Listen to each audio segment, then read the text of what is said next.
وَمِنَ النَّاسِ مَن يَتَّخِذُ مِن دُونِ اللَّهِ أَندَادًا يُحِبُّونَهُمْ كَحُبِّ اللَّهِ، وہ لوگ جو اللہ کے سوا کسی کو شریک بنا لیتے ہیں وہ ان سے ایسی محبت کر بیٹھتے ہیں جو اللہ کا حق تھا۔ وَالَّذِينَ آمَنُوا أَشَدُّ حُبًّا لِلَّهِ، اللہ والا تو اللہ سے شدید محبت کرتا ہے۔ اللہ نے اپنی محبت کا سٹینڈرڈ سورہ التوبہ میں بیان کیا کہ قُلْ إِنْ كَانَ آبَاؤُكُمْ وَأَبْنَاؤُكُمْ وَإِخْوَانُكُمْ وَأَزْوَاجُكُمْ وَعَشِيرَتُكُمْ، یہ کہہ دو کہ تمہارے باپ، بھائی، بیٹے، بیویاں، قبیلے، رشتہ دار، وہ مال جو تم کماتے ہو، وَتِجَارَةٌ تَخْشَوْنَ كَسَادَهَا، وہ تجارتیں جن کا کم ہونے کا تمہیں خوف ہے، وَمَسَاكِنُ تَرْضَوْنَهَا، وہ گھر جو تم بہت پسند کرتے ہو، راضی ہو ان سے، احب الیکم من اللہ ورسولہ،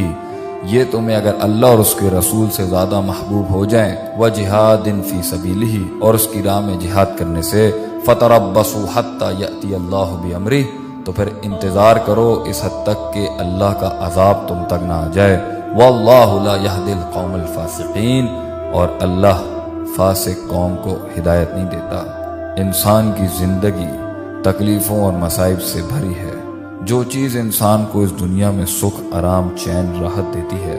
وہ اللہ کی محبت ہے، اس کا قرب ہے، اللہ کا انسان کے ساتھ وہ تعلق ہے جو انسان کے سینے کو ٹھنڈا کرتا ہے، وہ آنسو جس کے گرنے کے بعد انسان غم، حزن اور کرب کا شکار نہیں ہوتا،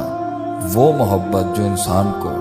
رشتوں کا احساس تو دلاتی ہے انسانوں کے ساتھ، مگر ان کا غلام اور ان کا عبد نہیں بناتی۔ انسان کا سکون، اس کا اطمینان لوگوں کی عبادت سے نکل کے اللہ کی محبت میں